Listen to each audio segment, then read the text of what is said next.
Hello and welcome to Greywood Gardening. I am here in the seed starting layer, but it is too early yet to start any seeds.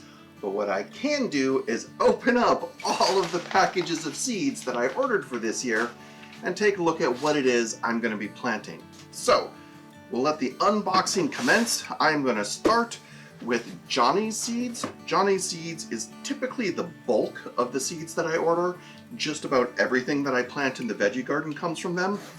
And the thing I love about Johnny's seeds is they really are catering to market farmers. So as a result of which, Johnny's really is focused on finding varieties that are going to produce really well, that have good disease resistances, and that are very tasty.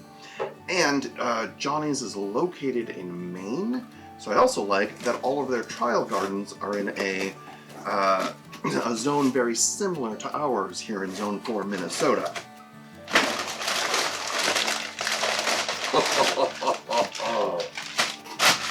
Alrighty. The thing I don't like about Johnny's is they are expensive. They've always been the most expensive place that I get seeds by a little bit, but lately I really noticed this year they were the most expensive by kind of a lot. To the extent that I'm now starting to look for Johnny alternatives. The problem is the great varieties that I get at Johnny's I often can't find at other sites. So this year, still doing mostly Johnny's, but for some stuff, I'm trying to find trial some varieties from other sites that are less expensive. But let's take a look at what we've got here. Alright, we have sweet corn. This is something else really frustrating I noticed this year when I was ordering stuff. I was taking inventory of all of the seeds I had left over, and there's stuff that I know I had a ton of seeds left over, but somehow the seed packet didn't make it back into my seed storage. And so I think I spent at least $20 or $30 on seeds that I should have had left over. So it's definitely going to be a lesson to me to be a lot more careful with my seeds this year. So this is sweet corn, which was one of the biggest successes that we had last year, was growing the sweet corn. The sweet corn tasted the most better than anything you can get at the grocery store, than anything else we grow. Like a lot of stuff I grow, like zucchini. To me, the zucchini we grow tastes just the same as the supermarket zucchini. I'm still happy to grow it myself, but the sweet corn was amazingly better. Alright, we have sweet Alyssum. This is white flour that we use as the border in the cottage garden. Echinacea purpurea. So purple cone flower, this is for the butterfly garden. I'm going to try to make room here in the seed starting layer to grow at least a tray full of Echinacea purpurea. It can get tough because in spring, there's a lot of veggies started down here. But I do have grow space under this table. It lights all underneath here. I think I might be making use of that this year. Nasturtium. This is also to actually be used in the butterfly garden. I might plant it. Last year I planted some nasturtium in with the zucchini. There's some evidence that that helps reduce squash vine borer pressure. It may have worked. We had really not any problems with squash vine borer, but we did have powdery mildew problems on the zucchini for the first time ever. And I think it's because the nasturtium had grown in to fill all the gaps between the zucchini plants. There was this solid foliage. So I eventually ended up ripping that out. I'm not sure if I'm going to put that with the zucchini again this year. I have Status. I'm planning to grow this in the veggie garden if I have space as a crop to dry. So I want to dry those flowers along with straw flower. This is Echinops retro. This is a globe thistle. So I wanted to try growing some of this globe thistle. It's a perennial, and it's something that bees and pollinators are just mad about. And I would like to plant this on the sandy bank, the north bank next to the veggie garden, where it's kind of tough to get a lot of stuff to grow there because it's so sandy. But I think the globe thistle might like it there. All right, here we have bell peppers. This is Yankee Bell. We plant a lot of bell peppers. Cucumbers, this was one of my frustrations. So I tried a new kind of cucumber last year, which is this one called Little Leaf, and it was fantastic because the cucumbers only got about that big, but they tasted great for fresh eating. They were also small enough that I could pickle them, and I did. And I bought these for the first time last year, and I planted like 2 cucumbers, and now I can't find the packet anywhere, which, you know, this should have enough seeds to last me like 5 or 10 years. Alrighty.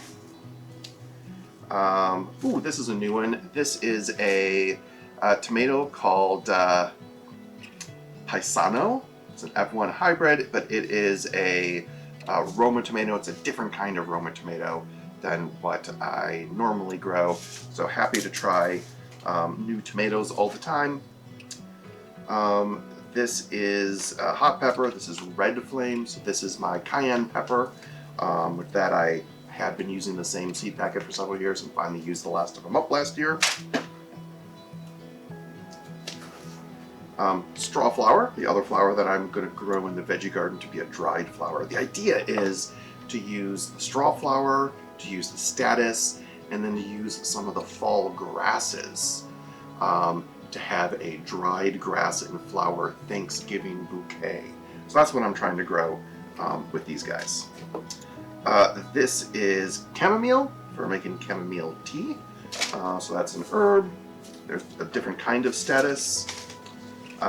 Sonia, this is a branching sunflower. I didn't grow sunflowers last year, and I kind of missed them. We can only grow sunflowers in the veggie garden inside the deer fence because the deer will eat. They love sunflowers. The deer will eat the heck out of any sunflower anywhere. And so I just didn't want to dedicate the space in the veggie garden to sunflowers, but I really missed not having them in there, and Little Graywood missed it too. So we're growing sunflowers again this year. A lot of flowers here from Johnny's. Normally Johnny's is almost all veggies with only a couple flowers, but there's quite a few. Salanova lettuce. This is rough. This is like a devil's bargain here. So Johnny's has this patented lettuce called Salanova that is phenomenal. It tastes really good. It grows great. It looks beautiful, but super expensive. Like, yeah, this is 25 seeds. I think this pack is like $7. Really good lettuce. That's just, it's thick, it's crispy, it's sweet, but whoo, do you pay for it? Cauliflower. So I'm trying cauliflower again this year. Haven't had a ton of luck with cauliflower in the past. Tried a new variety called Amazing. So hopefully that is amazing. Zinnias. Zinnia is for the butterfly garden. Going to try direct seeding those because we had put zinnias. It's one of the few things in the butterfly garden last year that the deer did not eat, and the butterflies loved them. All right, this is Plum Regal. This is another Roma tomato. This is the Roma tomato that I usually grow. It's great. I love it. I always want to have it here, but always want to try new stuff too, which is where this Paisano comes in. All right. Here is a hybrid bell pepper gourmet F1. So this I think must be and the orange bell pepper. We always want to have red and orange, or red and yellow. I found it's not really worth getting red, yellow, and orange because the yellow and orange are so similar. I got a new kind of butternut squash. So last year, my goal was to grow butternut squash up the fence and trellis it, and it started to work okay, but then the deer came on the other side of the fence and ate everything. So fortunately there was enough butternut squash on the ground that it was able to grow out along the ground, and we still got 4 butternut squash. But because of that, I chose the smallest butternut squash I could get. And while Mrs. Graywood does want small butternut squash, it doesn't have to be that small. So this year I'm not growing it up any kind of trellis, so I'm getting a slightly larger variety. Here is jalapenos. I always get El Jefe is the variety, and it just grows great. Ooh, New England pie pumpkin. So this is something a little risky that I'm trying this year in the garden. Is a lot of the cucurbits are all the same like species, and they can cross-pollinate. And so that is zucchini will cross-pollinate with gourds, will cross-pollinate with pumpkins. They're all cucurbito pepito, I don't know. But so I'm just assuming if I spread things out far enough, they probably won't get cross-pollinated. And Mrs. Graywood wants pie pumpkins. Parade bunching onions. So this is the scallions that we use. Red onions. So this is a new kind of red onion I'm trying. Last year I tried Milano Rosa, and this is red carpet. Onions are actually seeds that don't keep really well, so I prefer to just buy new onion seeds every year. Prospera, basil. This again, should have had a bunch of basil seeds. I don't know what I did with this. Clearly I planted a bunch of stuff and had a bunch of packets of seeds that I left outside somewhere or got thrown away somehow. But I really like the Prospera DMR basil. It's got good disease resistance. Eastern Magic broccoli. I grew that this last year in spring and it did phenomenal. I got really huge, that was like the first time I grew like supermarket sized big broccoli heads. This is Tithonia, also known as Mexican sunflower, although it's not a sunflower, and that is getting planted out in the butterfly garden. This is a salvia, also for the butterfly garden. This I'm going to have to start inside. A different color of status, that's 3 statuses now. Monty broccoli. This is another broccoli I grew last year. Didn't do great in the spring, but it did really well in the fall, although much smaller heads. So growing that again. And finally, another Salanova lettuce. Alright, so this is surprising way more flowers than veggies from Johnny's this year. Although certainly a decent amount of both. But a big reason for that is because I'm trying to get a bunch of seeds for the butterfly garden, a bunch of annuals, where I'm going to have like maybe 1/3 of the butterfly garden will be annual blocks this year. Okay, so that's Johnny's. This was all stuff that I really knew what I was getting. It's a little less interesting. So now let's try something new, and one of those is M.I. Gardener. So M.I. Gardener is a YouTuber with a fantastic gardening YouTube channel, which is really all about growing veggies and how to grow veggies. And he, I think, and his wife started a seed company. And the great thing about M.I. Gardener seeds is all of the seed packets are $2.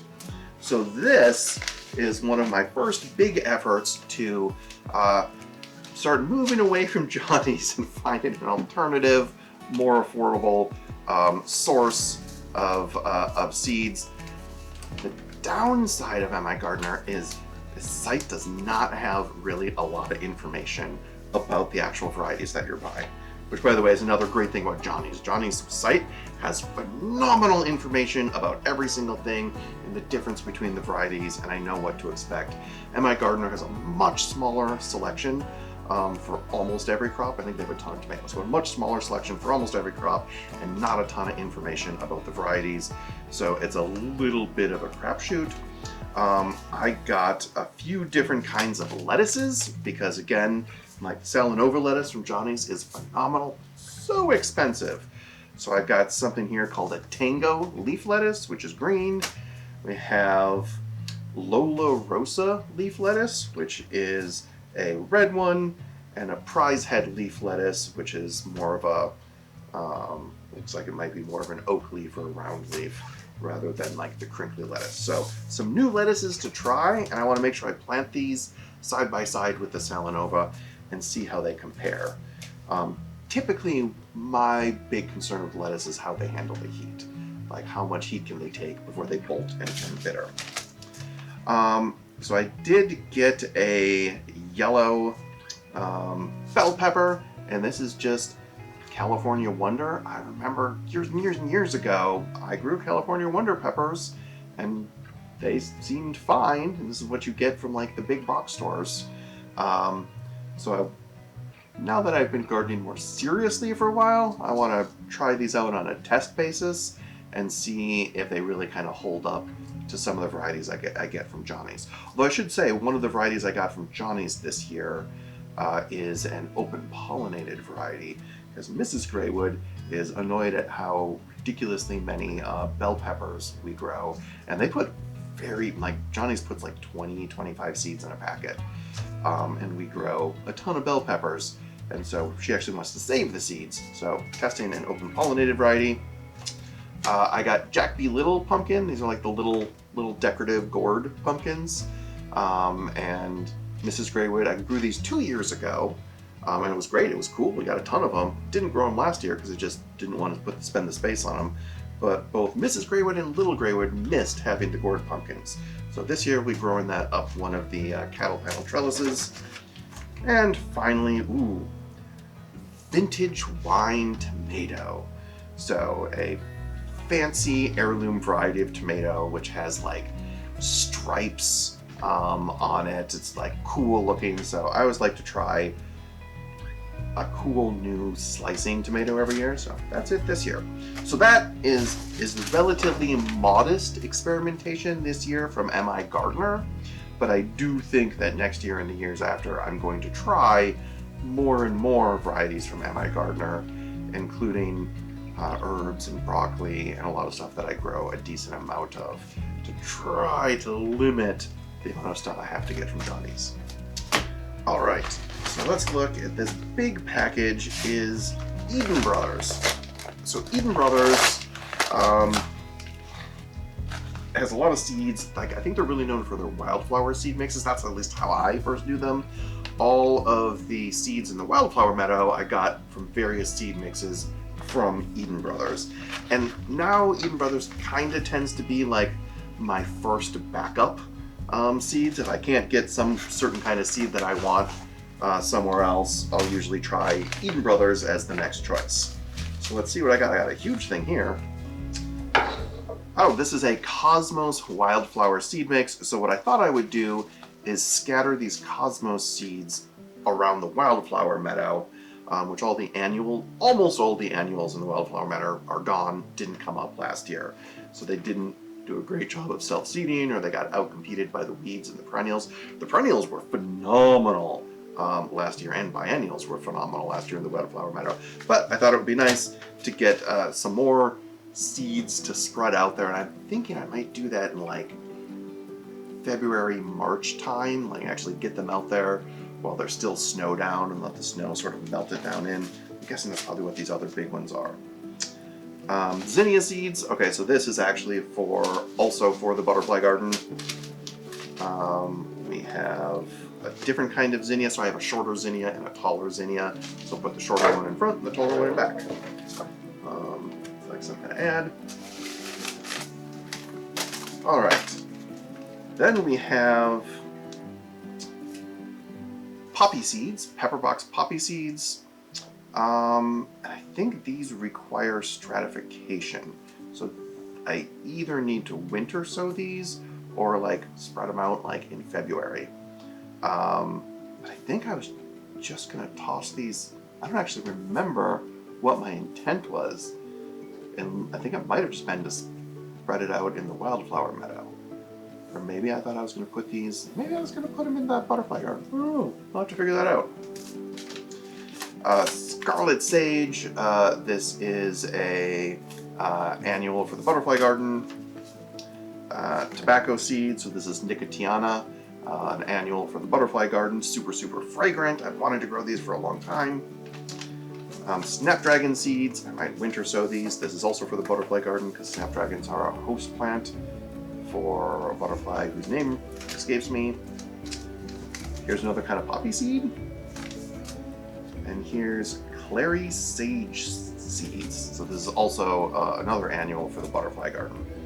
And I think all of these guys, well, the poppies will need to be poppies, and maybe the snapdragons might need to be winter sowed, but all the rest of these I'll need to start inside and transplant them out.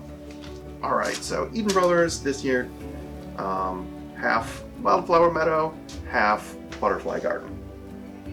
All right, so next up, we have Prairie Moon Nursery. And I have more than one thing from Prairie Moon. Alright, so yes, this is one of the things. I'm going to open the one that I ordered over the summer.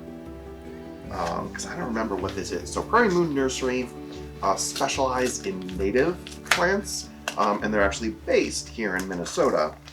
And the thing that I love about Prairie Moon is because they have all native plants, you know that you're also getting not just native species, but native varieties.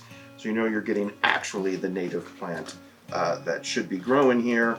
And I also love that their site shows range maps for their native plants, so you can sort of see, oh, here's the native range for this, and oh, this is native in Wisconsin, but not technically Minnesota, which I got some of those. All right, so this is the thing, whatever I ordered over the summer. Oh my. So this is Prairie Smoke. Prairie Smoke is just a super kind of cool, pretty plant that I thought that, I think this also requires stratification, but I was going to winter sow this and put this as a border for part of the butterfly garden. So that's interesting because I feel like I also ordered more Prairie Smoke in my next Prairie Moon order. So let's find out.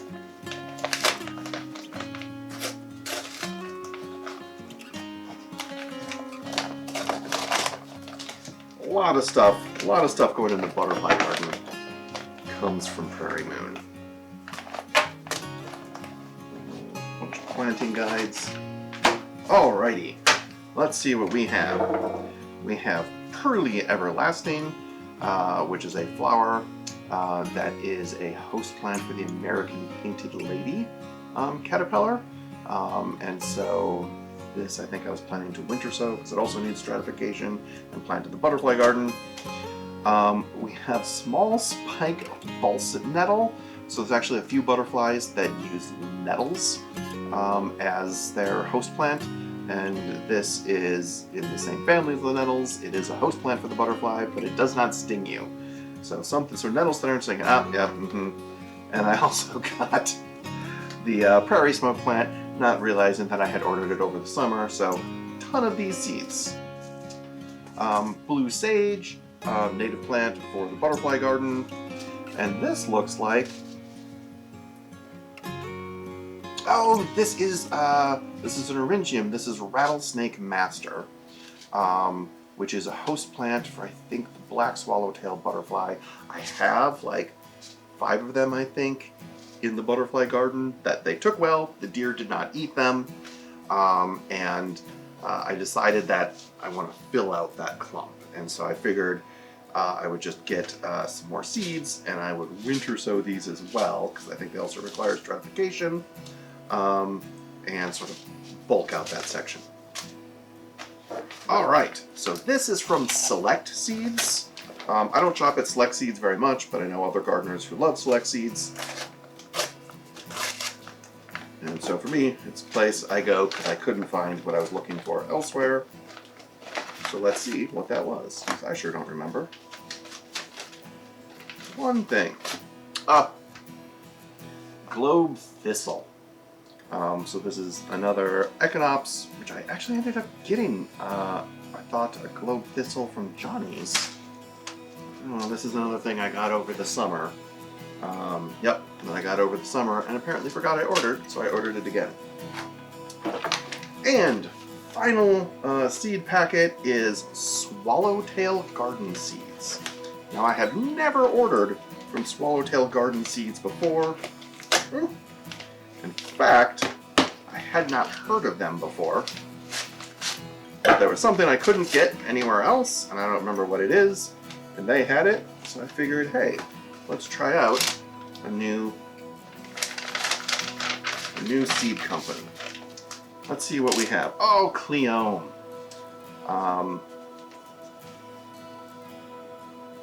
Interesting. Yeah, so main reason I think I went there was to get Cleome, which I couldn't find anywhere else. Cleome is an annual. I used to have a bunch of it growing in the wildflower meadow. Don't anymore. Butterflies like it, so I was going to grow this for the butterfly garden. I also got a couple other varieties of Nicotiana. So I had like a big section with several varieties of Nicotiana in the butterfly garden. And I got a different mix of straw flower than what Johnny's has that looked really interesting. As long as I was shopping from them, I figured I would try something else. All right, so that is everything. This, and of course, along with the seeds that I did not lose the seed packets for, is everything that we're going to be growing next year. The focus, it's interesting. I kind of felt like really the focus next year was mostly on sort of like finishing off the veggie garden. We're going to build the last bed in the veggie garden. We're going to finally get berry bushes of some kind planted in there. The asparagus is already there. But yeah, it's interesting. Looking at the seeds I bought, the butterfly garden is actually a pretty substantial focus. And trying a whole bunch of different annuals, all of which somebody somewhere claimed were deer resistant, so we'll see how those work. But trying to have a bunch of stuff that I can direct seed, as well as stuff that I'll winter sow and start inside. And I'm also ordering some like little starts from Prairie Moon, which is really, really nice, but also fairly expensive, so can't do a lot of that. But this is it. This is the 2023 gardening season. What's the saying? All the flowers of all the tomorrows are in all the seeds of today. And that's what we have right here. The entire 2023 gardening season, sans a handful of plants we'll buy as plants. All right, well, I need to get to work on figuring out when I need to start which seeds. And until then, happy garden planning. I hope you guys are thinking of your gardens to come as well. See you next time.